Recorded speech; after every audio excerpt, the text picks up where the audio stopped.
Cette émission vous est présentée par Doyon Cuisine et Bœuf et compagnie.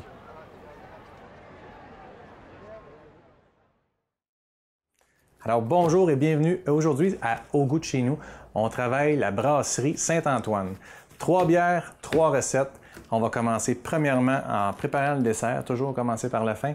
On va faire une crème caramel à la bière d'épinette. Ensuite, on va faire un petit repas principal avec un steak de bison, sauce à l'échalote et à la bière rousse. On va accompagner ça de frites fraîches et de salade de choux rouges aux pommes et au sirop d'érable. Et on va terminer le tout avec une petite entrée qui est une espèce de mix de boissons. On va faire une petite bière blanche au ginger ale, au citron et à la menthe.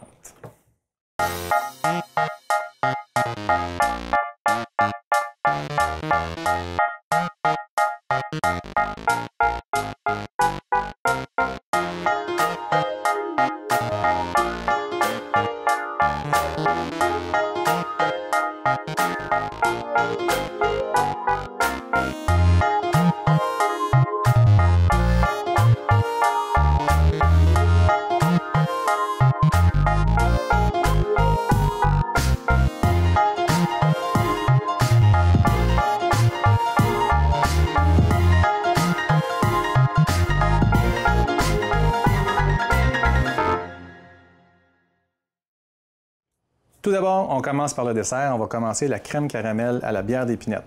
Pour ça, on a besoin de 2 étapes. Première étape, le mélange avec les œufs. La deuxième étape est le caramel. Pour ce qui est du caramel, on va avoir besoin de 6 onces de sucre.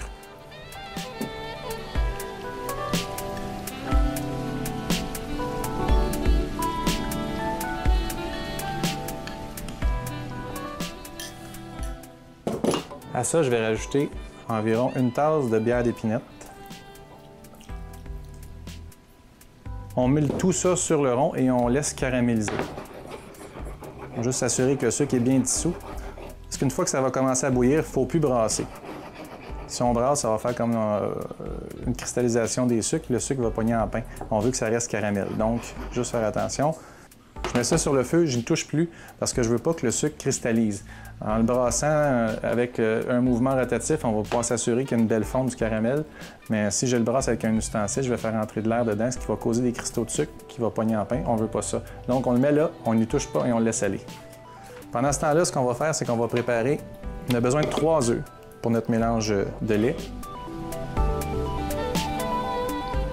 Donc 3 œufs qu'on casse dans un grand contenant. Ça peut être un grand bol. Ici, on utilise une tasse.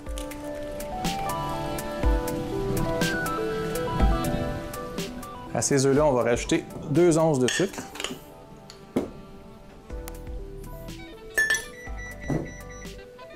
Environ 60 ml de bière. Et 400 ml de lait.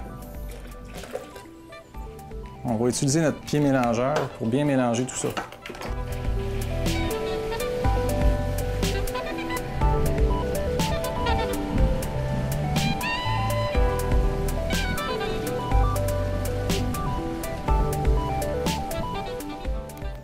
C'est bien mélangé. On le laisse se reposer pour que les bulles disparaissent. Le goût de la bière d'épinette va vraiment se retrouver dans le caramel. Le mélange ici est plutôt standard, mais vous allez voir que le petit goût qu'on va retrouver, c'est pas une bière d'épinette régulière, c'est une bière à l'épinette. Donc, c'est un goût de malt quand même, puis d'orge qui va se retrouver là-dedans. Donc, de houblon, pardon, pas d'orge. Il va y avoir un goût de houblon qui va se retrouver dans notre caramel qui va être très, très bon. Pour ça, on va avoir besoin de 4 ramequins. Vous pouvez utiliser des ramequins. L'important, c'est que vous ayez une forme évasée, comme ça, non pas concave, parce qu'au moment du démoulement, vous allez avoir vraiment besoin de pouvoir le renverser et pouvoir retirer le contenant. Donc, juste prévoir ça. Ça peut être n'importe quel contenant qui contient environ 225 à 250 ml.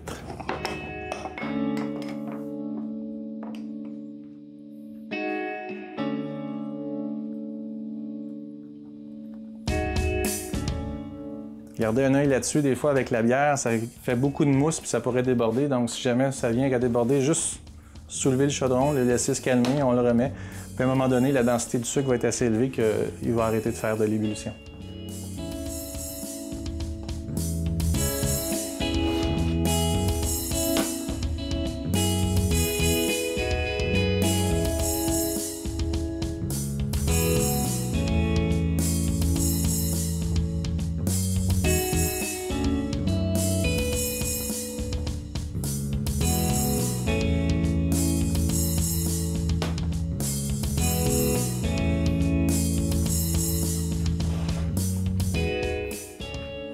Je vais le mettre à cheval sur le rond comme ça. Il va y avoir l'ébullition juste sur un côté. La cuisson va se continuer, mais ça risque moins de déborder. Donc, juste le mettre comme ça, à cheval.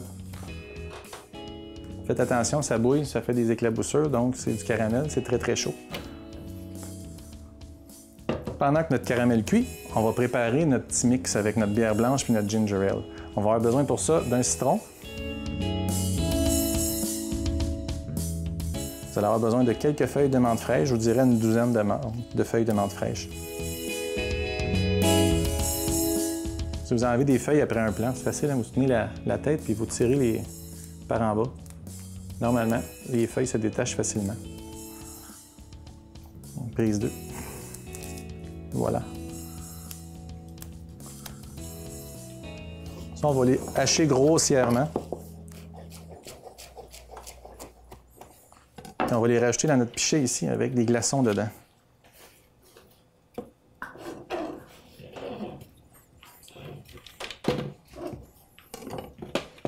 Puis avec l'aide d'une grosse cuillère de bois,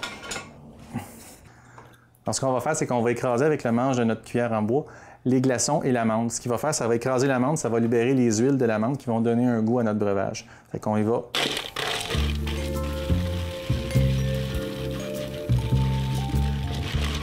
C'est un peu comme si on faisait un mojito, finalement.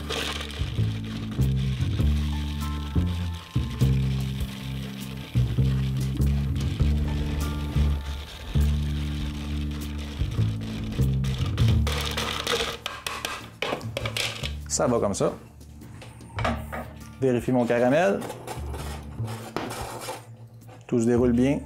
Vous laissez évaporer l'eau de la bière, puis on va avoir juste la concentration du goût de la bière. À ça, on va rajouter quelques tranches de citron très fines.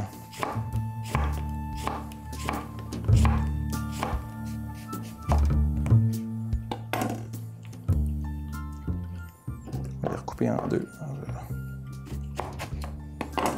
Je dépose ça dans mon pichet. Ça va être très frais. Dans notre pichet, on va rajouter notre bière blanche. On verse doucement. Les bières artisanales ont tendance à faire beaucoup de mousse, donc versez très tranquillement.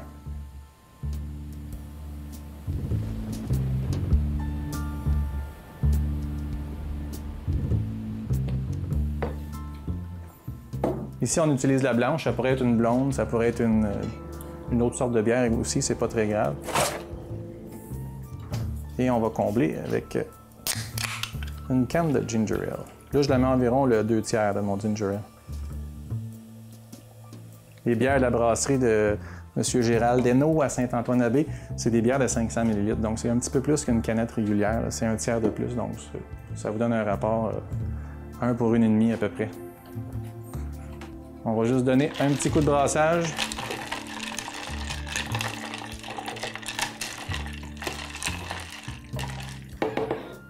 On va laisser ça infuser peut-être 5 minutes. Après ça, on boit. Le caramel s'en vient bien. Il commence à changer de couleur, un petit peu plus ambré.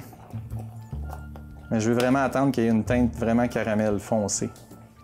Là, ça va se passer vite, le caramel. Quand il est chaud, on se dépêche, on en verse une partie égale dans chacun des moules. Puis il faut tourner le moule pour pouvoir un peu napper tout le contour du moule. Ça peut faciliter le démoulage beaucoup. Puis ça va faire plus de caramel. Le sucre dans les crèmes caramel, quand il est caramélisé, a tendance à fondre au frigo. Donc, si jamais vous avez, quand vous mettez votre sucre au frigo, qui est très, très dur, quand on va le mettre dedans, il va devenir liquide au frigo. Donc, de préférence, vous pouvez le faire de 1 à 2 journées d'avance. Ça va être préférable. Plus vous allez attendre de temps, plus le sirop va être liquide, plus il va y en avoir.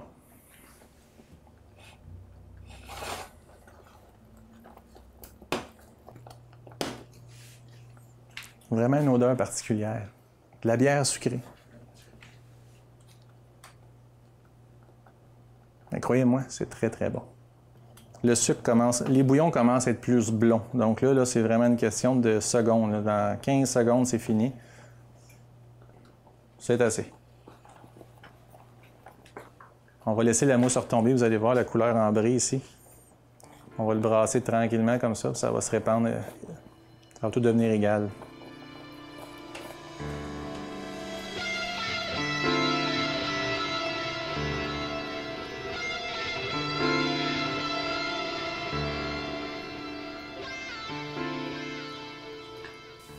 Et là, on tourne le moule comme ça pour couvrir tout le contour. Faites attention aussi, c'est très chaud, ça vous tombe sur les doigts. Il n'y a pas vraiment de solution miracle. Vous vous brûlez. Juste mettre votre main en dessous de l'eau froide le plus rapidement possible. C'est pas de beurre, c'est pas vrai.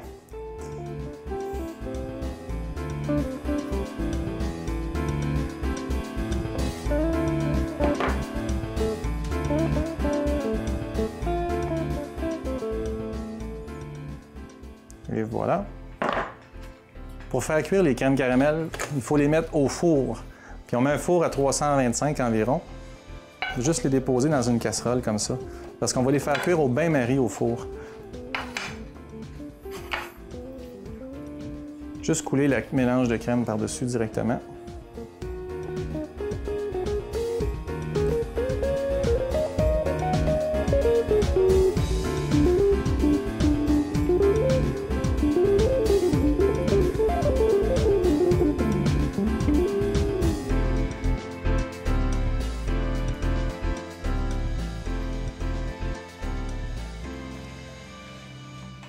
Là, c'est bien important. Quand vous allez mettre ça au four, 325, il faut couvrir l'eau jusqu'au rebord. Le plus haut que vous pouvez mettre de l'eau sans en renverser partout. Donc, juste remplir d'eau. Ce que ça va faire, ça, c'est que ça va empêcher, l'eau va empêcher de devenir plus chaud que 100 degrés. Parce que de l'eau, ça bouille à 100 degrés, ça ne peut pas être plus chaud. Donc, notre mélange d'œufs ne sera pas subi à une grosse température. Parce que si on le mettait directement sans le mettre au bain-marie, ce qui arriverait, c'est que l'œuf cuirait, puis il cuirait, il gonflerait, il ferait des bulles, il ferait comme dans un gâteau. Donc, ça viendrait très épais, puis ça déborderait de partout. Ça ne serait pas un beau flan uniforme, mais pas de bulles dedans. Donc, ça, on met ça au four environ 40 minutes.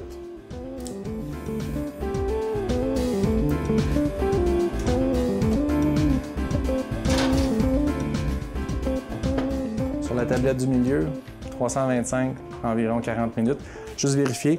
À un moment donné, il faut vérifier, on plante un couteau à l'intérieur de la mousse. Si la lame ressort et qu'elle est propre, puis qu'il n'y a pas de mélange d'œufs qui reste collé après, c'est prêt. Ça peut durer un petit peu plus longtemps, tout dépendant de votre fourneau, puis la température extérieure, la pression atmosphérique, en tout cas. Sur les détails, 40 minutes, commencez à vérifier, sinon rajouter 5 minutes à chaque fois. Il ne faut pas les laisser surcuire parce que sinon notre chaleur elle va rentrer par le dessus. Puis là, ça risque de faire des petites bulles, comme je vous expliquais tantôt. Puis l'œuf va cuire, ça va devenir plus comme une omelette sucrée. Donc, c'est pas ça que vous voulez. Juste vérifier ça.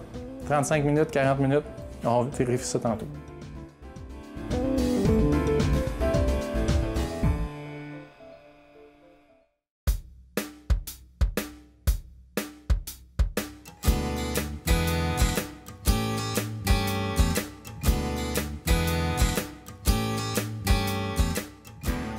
Bonjour, moi c'est Mathieu Gosselin, j'ai 40 ans, je suis éleveur de pintades en pâturage. Je demeure à Rigaud, j'ai une famille, 2 enfants, 2 chiens, un chat, puis 4000 pintades qui se promènent dans mon champ. C'est moi.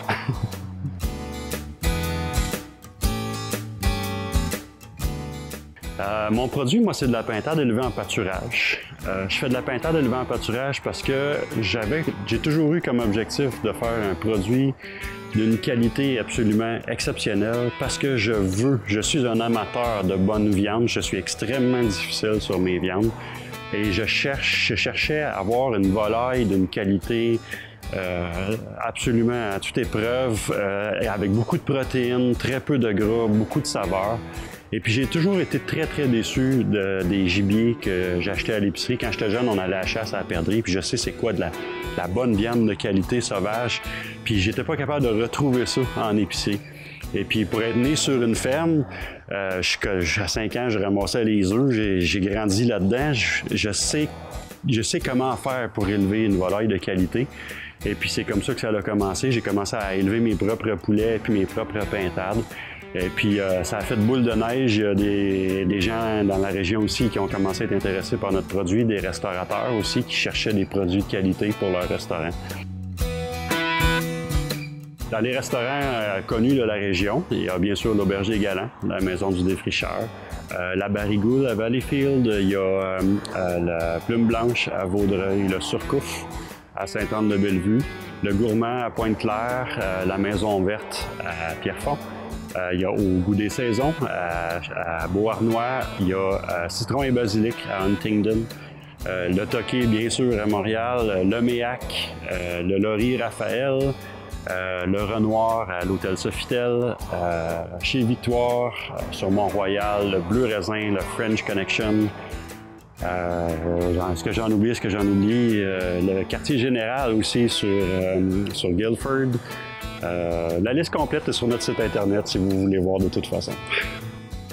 Alors, tous ces gens-là cherchaient des viandes de qualité pour mettre sur leur table et puis c'est comme ça que ça a commencé. Alors, j'ai débuté mon élevage en 2007 avec 900 pintades et puis maintenant, on a 4000 pintades puis on livre partout à Montréal, dans les Laurentides, sur la Rive-Sud, dans l'Outaouais, on est partout.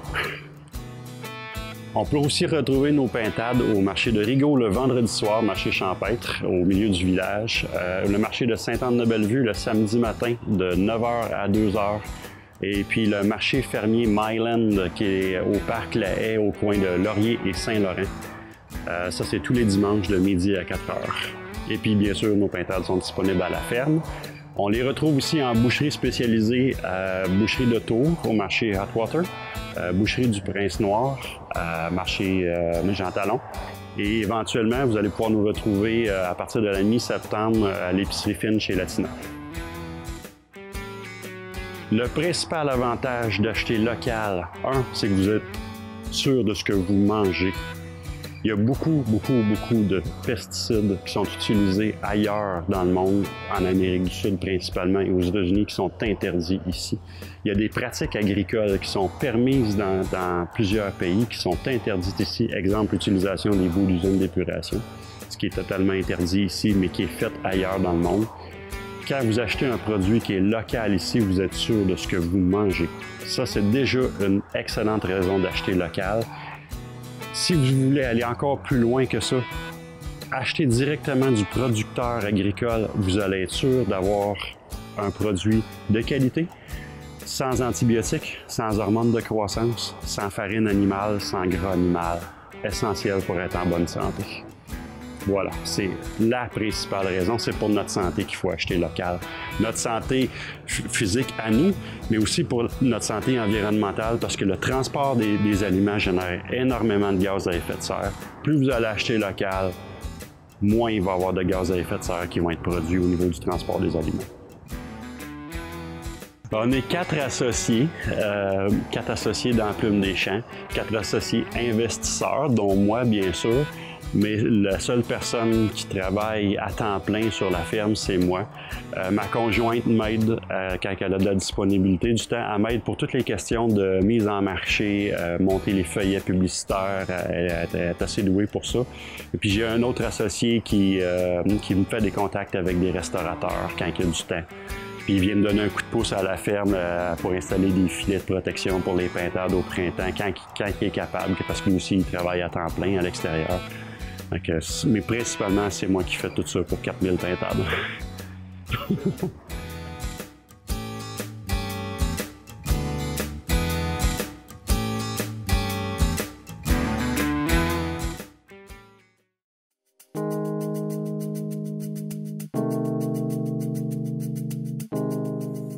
Nos crèmes caramel sont dans le four. Pendant ce temps-là, on va se couler une petite bière, puis on va continuer nos recettes. On va entamer tout de suite la préparation de la salade de choux. Et pour commencer, petite frette, mon Denis?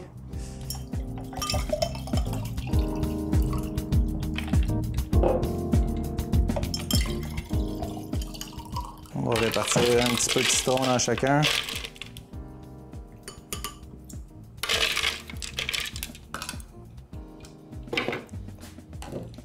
Santé.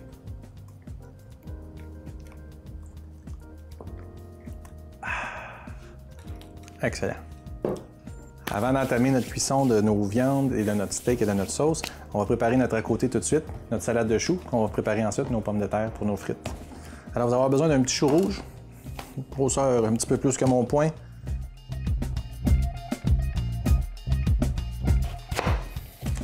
On le coupe en 4.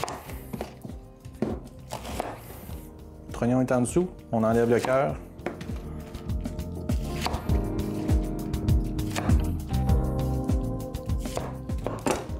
Si vous avez une râpe ou un robot culinaire, c'est le moment de vous en servir. Sinon, vous pouvez utiliser votre mandoline, si vous en avez une également. Peu importe, l'important c'est de le râper ou de l'émincer de la façon que vous préférez. Moi, je préfère mon chou émincé, donc je vais prendre ma mandoline et je vais... Faites juste attention, si vous avez une mandoline, c'est la première fois que vous en servez, ça coupe cette petite chose-là. Quand vous arrivez dans les derniers petits bouts, là, vous êtes mieux de sacrifier une cuillère à soupe de chou qu'un bout de doigt. Je crois que ça ferait des protéines dans votre salade. On met tout notre chou dans notre bol.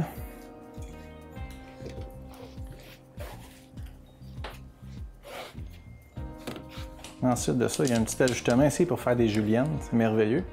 On va prendre nos 2 pommes. On va les râper en julienne. Pas besoin d'enlever la pleure. Il y a des vitamines en plus. La sorte de pomme, c'est à votre goût. Hein? N'importe quelle peut faire l'affaire. Faites juste vérifier. Il y a certaines pommes qui ont tendance à brunir plus rapidement. Donc, en ce moment-là, il faudrait juste se dépêcher de faire la vinaigrette ou attendre que la vinaigrette soit préparée avant de rajouter les pommes à l'intérieur. 2 pommes en petits bâtonnets. On rajoute ça à l'intérieur de la bol. Une grosse échalote française. Ça pourrait être de l'oignon rouge aussi si vous avez de l'oignon rouge à la place. Très très bon, l'oignon rouge. C'est un goût d'échalote. Un peu plus corsé, mais ça reste de la même famille. On va l'émincer finement.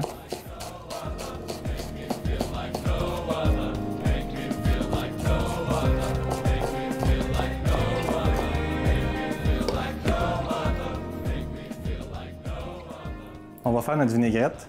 Maintenant, vous allez avoir besoin de mayonnaise. Alors, environ 3 bonnes cuillères à soupe de mayonnaise. À ça, on va rajouter de la moutarde au miel. C'est fait par la brasserie de Saint-Antoine. C'est eux qui font leur moutarde parce qu'ils ont également une hydromellerie et du miel en différentes façons. Donc, c'est une moutarde au miel préparée par eux. Donc, on va y aller généreusement avec 2 bonnes cuillères à soupe. Une pincée de sel. Un peu de poivre du moulin.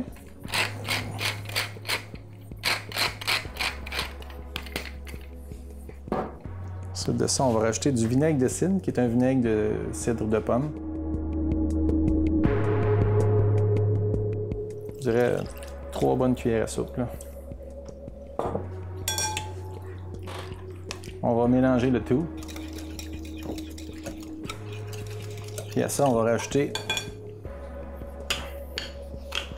un bon 4 cuillères à soupe de sucre. On mélange le tout. On goûte.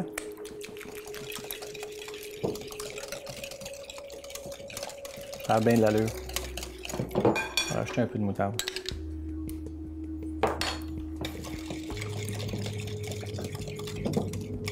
On va couler tout ça ensemble, un par-dessus l'autre.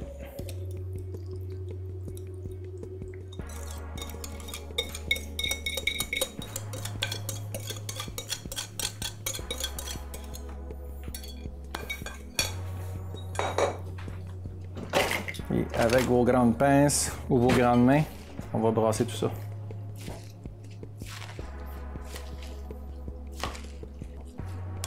Et voilà.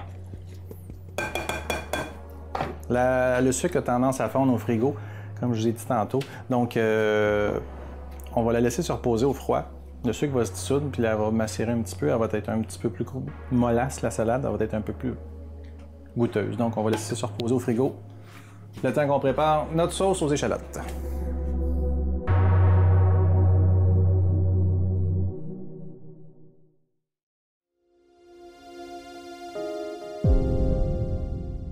Prochaine étape, on va embarquer sur la fabrication de notre sauce à la bière. On va juste préparer nos échalotes, on va les parer puis on va les émincer, on va mettre ça de côté. Ensuite, on va faire cuire notre viande, puis à partir des résidus de sucre de viande qui sont dans la poêle, on va fabriquer notre sauce. Donc pour commencer, on va avoir besoin d'environ 8 échalotes françaises. Moi, je suis chanceux, dans le coin, on a un des plus grands producteurs d'échalotes françaises au Québec, situé à Armstown, pas très loin de Saint-Antoine-Abbé. Couper en deux, et on émince finement.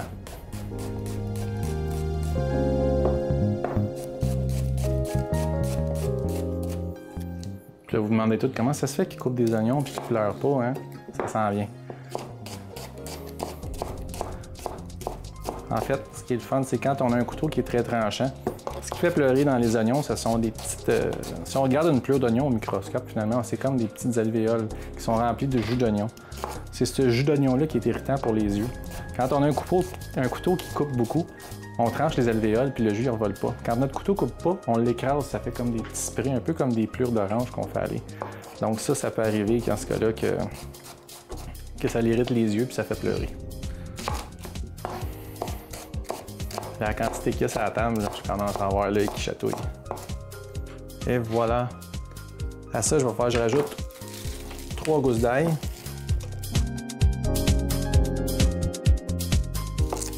Là, j'ai dit 3, mais à grosseur que celle-là, je pense que ça va être juste une. C'est quasiment un oignon. On va l'émincer, elle aussi.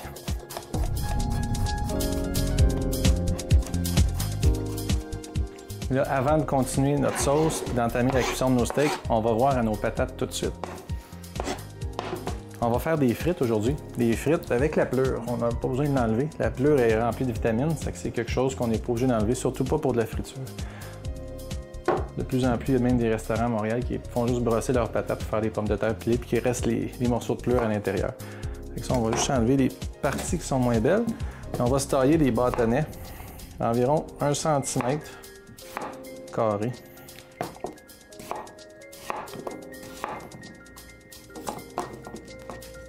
Puis le truc pour avoir des belles frites croustillantes, c'est qu'il faut éliminer l'amidon qui flotte à la surface. Quand on coupe les pommes de terre, il y a comme un petit résidu de poudre blanche qui se fait. Ça, c'est de l'amidon. On va couper nos pommes de terre en bâtonnets, puis on va les rincer à l'eau claire jusqu'à temps que l'eau devienne plus brouillée. Donc, on va enlever beaucoup d'amidon. Après ça, on va les blanchir, on va les assécher comme il faut avec un linge à vaisselle pour enlever toute l'eau. Puis on va les blanchir pendant 5 minutes à 325. Puis dernière minute, on va les saisir pour les dorer comme il faut avec une huile à 375. Donc, on va juste rincer ces pommes de terre-là, comme je vous dis, jusqu'à temps que l'eau soit claire.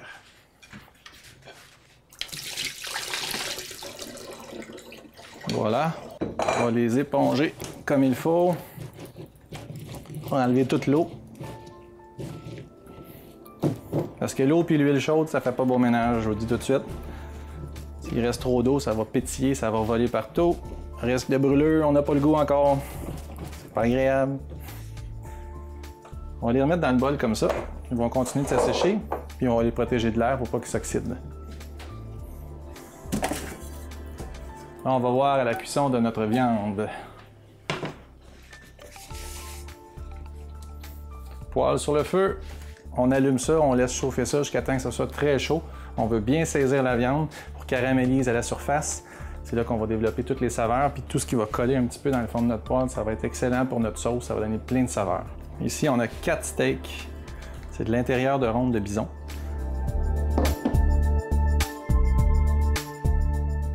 C'est une viande qui a été attendrie, qui a été piquée parce que c'est quand même une viande très très maigre. Mais le fait qu'on la pique, ça va juste la rendre plus facile à manger, mais en aucun cas, ça va enlever de sa saveur. Ça a été piqué ce matin, donc il ne faut pas le faire 3 jours d'avance parce que le sang va s'égoutter. Puis c'est ce qui fait de la saveur de la viande, donc le sang, on évite. Avant de les faire cuire, moi j'assaisonne toujours très généreusement de sel. Je prends mon gros sel cochère. Si j'avais eu des filets mignons, j'aurais mis du sel des deux côtés. Plus la viande est épaisse, plus il faut en mettre de sel des deux côtés. Donc, un côté, le sel pénètre environ jusqu'à 2 cm dans la viande, la saveur. Donc, si on aurait eu un frais filet mignon, là, un pouce d'épais, on aurait mis un petit peu de sel des deux côtés. Donc là, on met juste sel et poivre sur un côté, ça va être suffisant. Notre poêle est en train de chauffer, ça s'en vient. Pendant que notre poêle est chauffe, on va faire blanchir nos frites. On va leur donner leurs premiers 5 minutes de friture. Donc, mes frites bien essorées, je les mets dans mon panier de friture. Là, je vais les mettre dans l'huile pendant 5 petites minutes. 325 degrés Fahrenheit.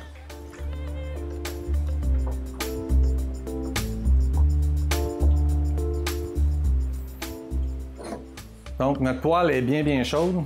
On va rajouter Une petite noix de beurre, on va la laisser fondre. Comme toujours, on va regarder notre beurre, il faut qu'il soit noisette avant qu'on dépose notre viande. Donc, il commence déjà à changer de couleur. Normalement, le beurre va mousser comme ça. Une fois qu'il a moussé, il se met à changer de couleur. Donc ça, on a une bonne température. Quand on dépose notre viande, il faut bien entendre la viande se faire saisir. Donc, il faut écouter le petit... C'est bon signe quand ça fait ça. C'est bon signe.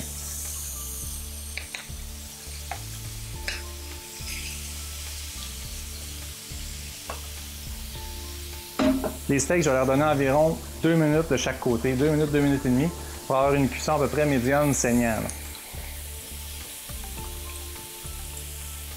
Là, on ne les touche pas, nos steaks. Bien important, on veut qu'il y ait une belle croûte caramélisée.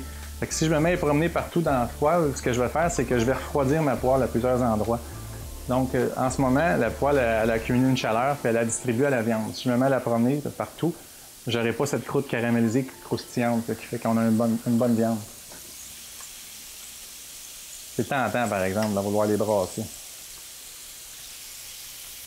C'est le moment le plus dur, l'attente. Là, nos frites sont dans l'huile depuis 5 minutes. Je vais juste les sortir. Tantôt, on va augmenter la température de l'huile. On va la monter à 375 degrés.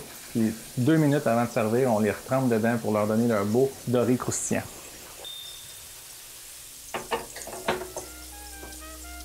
Notre viande est dans la poêle depuis 2 minutes. C'est le moment de la tourner de côté. Vous voyez, la belle croûte. Ça, c'est toute la saveur d'un steak, ça se ramasse là. Même chose de ce côté-là, j'y touche pas. Un autre 2 minutes. Ensuite, on va la mettre dans l'assiette à côté. On va laisser la viande se reposer. Ça va lui permettre au jus de se redistribuer à l'intérieur et d'avoir une belle viande tendre et juteuse.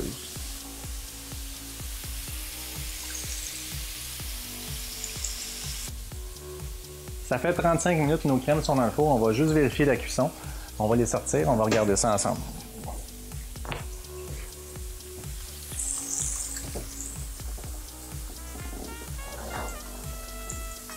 Wow!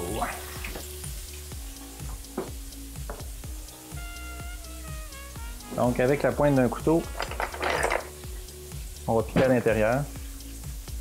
Notre couteau ressort propre avec la crème est cuite. On va juste les sortir, mettre ça au frigo pour 3 à 6 heures, je vous dirais, avant que le caramel réussisse à fondre un petit peu. Donc, on va juste faire attention à ça. Notre deuxième 2 minutes est finie pour nos steaks. Ils sont bien dorés les deux côtés. Je vais les mettre de côté dans l'assiette.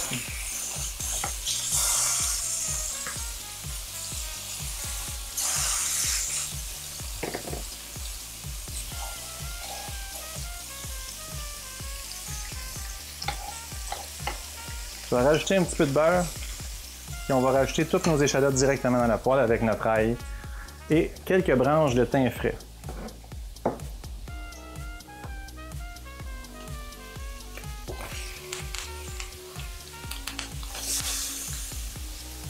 Là, on laisse aller ça. Là, on prend une cuillère de bois parce qu'on a une poêle anti-adhésive. Avec notre cuillère, on va juste brasser occasionnellement. Je veux que les échalotes deviennent caramélisées. Donc, ça va peut-être prendre 5-6 minutes. On va les poivrer tout de suite.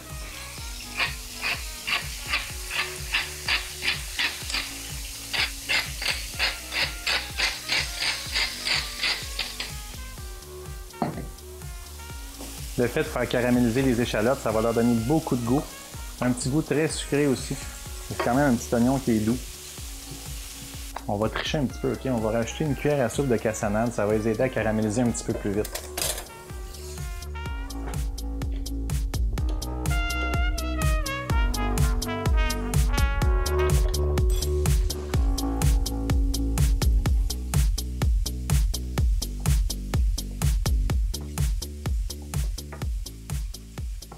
Il faudrait un petit peu de sel.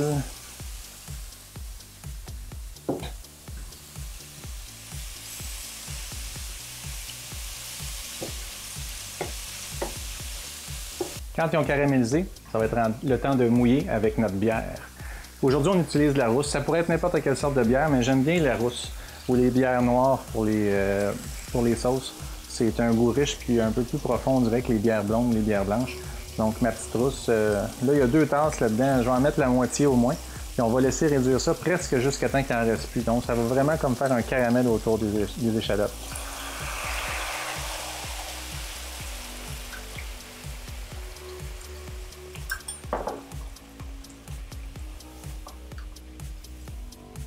Donc pour aider ma bière, je vais donner un petit demi-verre de vin blanc. Juste pour dire, ça va rajouter une couche de saveur à notre sauce, un petit peu plus riche encore.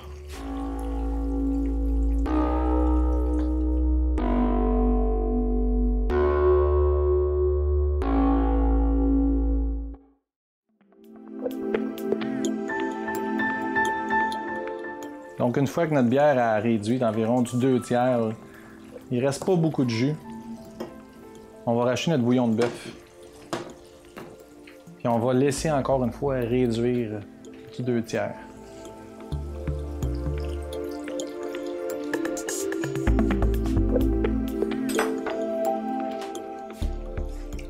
C'est reparti pour un autre 10 minutes.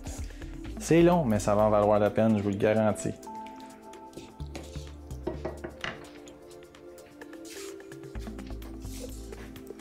Notre sauce réduite depuis 10 minutes. Ce qu'on va faire, c'est qu'on va préparer un peu de fécule de maïs, sa petite poudre blanche qui épaissit tout ce qui bout. Donc on met juste une cuillère à thé dans un petit bol comme ça. On met quelques gouttes d'eau froide. On mélange jusqu'à temps que ça soit tout dilué. Ça se fait tout seul, c'est pas compliqué. Et là, on va juste épaissir notre sauce parce qu'elle est très liquide encore. Je vais en verser une cuillère à thé ou 2. Vous allez voir ce que ça va faire, c'est que le liquide va épaissir, va devenir plus comme une sauce. Ça n'en prend pas plus que ça. C'est une sauce qui est très consistante, donc on n'a pas besoin qu'elle soit très épaisse. On met ça de côté. On éteint le fond. On a notre viande qu'on avait mis de côté pour se reposer. On va juste la remettre dedans, question de la réchauffer 2 petites minutes. Pas longtemps. Puis on met tout le jus aussi qui était dedans. C'est des saveurs qui sont sorties de la viande, donc ça va vraiment rehausser le goût de notre sauce.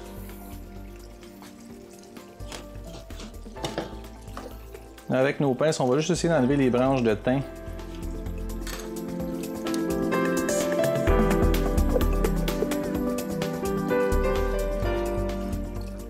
On va goûter la sauce, juste vérifier l'assaisonnement.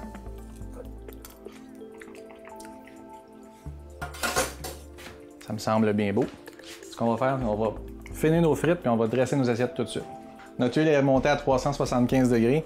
Alors je vais juste les retremper. Ça va prendre 1 minute, 1 minute et demie. Ils vont devenir toutes dorées, croustillantes. Exactement ce qu'on cherche.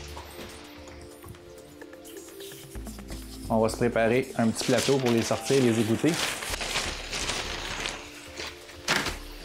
Donc, on a notre tôle, on a notre papier absorbant. On va préparer notre sel proche parce qu'on aime ça avoir des petites frites salées. Puis le sel colle mieux après les frites quand ils sortent de l'huile et qui sont encore un peu luisantes. Ça, c'est pas long. Pendant que ça finit, on va juste prendre un morceau de notre steak, déposer dans notre assiette. Une généreuse portion d'oignons.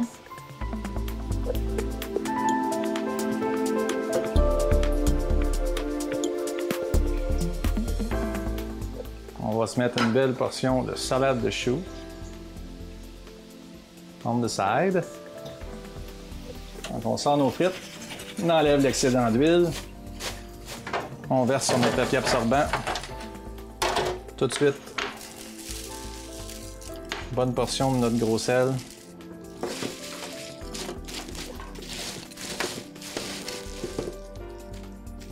Donc on garnit notre assiette.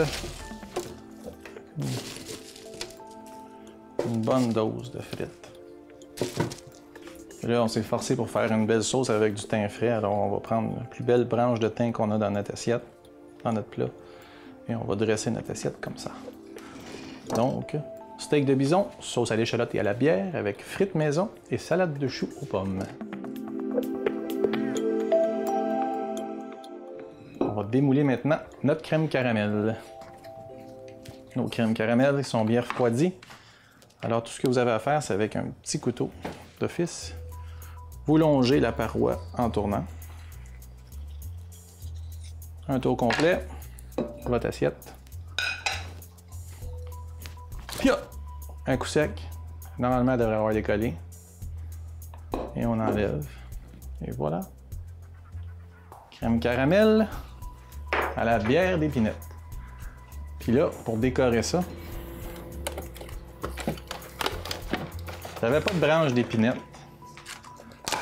Par contre, le romarin est fait avec des aiguilles. Fait que juste pour le fun, on va dire qu'on met une petite frange de romarin. Donc, steak de bison, sauce à l'échalote et à la bière rousse de Saint-Antoine-Abbé, frites maison, salade de choux rouges aux pommes, avec une vinaigrette à la moutarde de miel. On a aussi la petite crème caramel avec la bière à l'épinette. On a garni ça d'une petite branche de romarin pour lui donner un petit aspect de sapin. Puis on a notre super bière locale avec notre ginger ale, notre menthe fraîche et nos citrons. Et tout ça, ben, c'est au goût de chez nous. Bon appétit tout le monde!